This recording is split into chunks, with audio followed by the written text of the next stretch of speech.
Making our world more accessible to everyone begins with one thing: dance. That's right, you heard me right, dance. So glad you're with us on Comcast Newsmakers. I'm Ken Ackerman, and joining us, Alito Alessi, who is the Artistic Director and Executive Director of Danceability.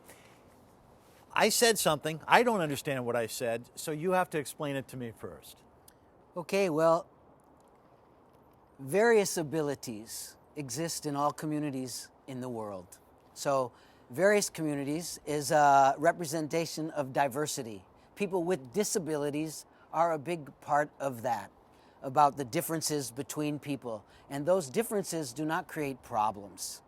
Problems come when we as a society separate people with difference and isolate us from each other.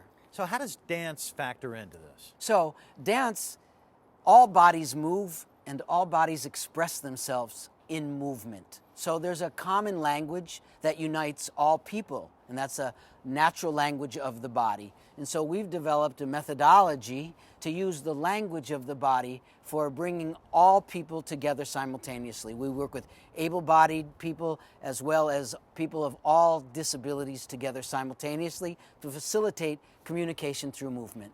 And you're the co-founder of this movement, and it's not only local, you're not just in Eugene or just in Oregon. This is an international effort. That's right. We have certified teachers in the methodology in 37 countries, and we have strong, ongoing, self-sustaining communities of this type of work in 20 countries. And we have, as an organization, we have a goal to be global within the next 5 years.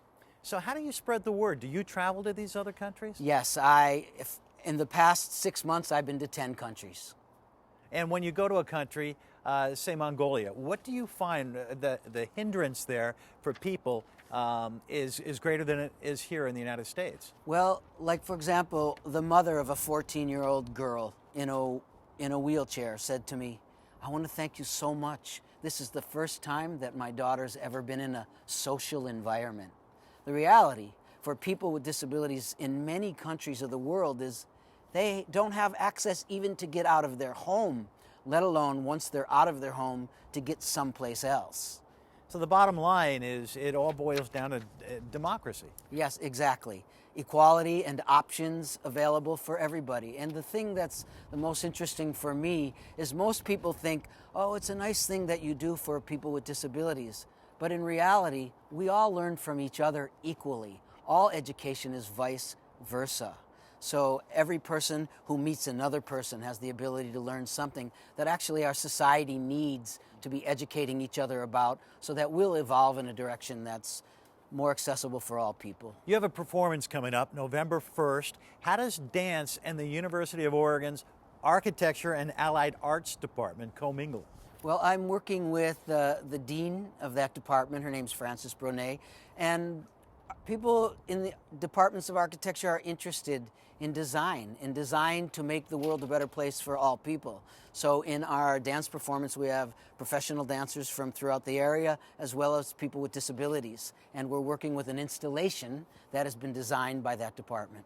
How does someone get involved with Danceability? They can go to our website at danceability.com and have information to connect with us direct locally. They can also come to that show on November 1st at 2 o'clock in the afternoon and at 7:30 p.m. at LCC, Community College, and make contact with us there. It's called Don't Leave Me. Alito Alessi, thank you very much. Very interesting.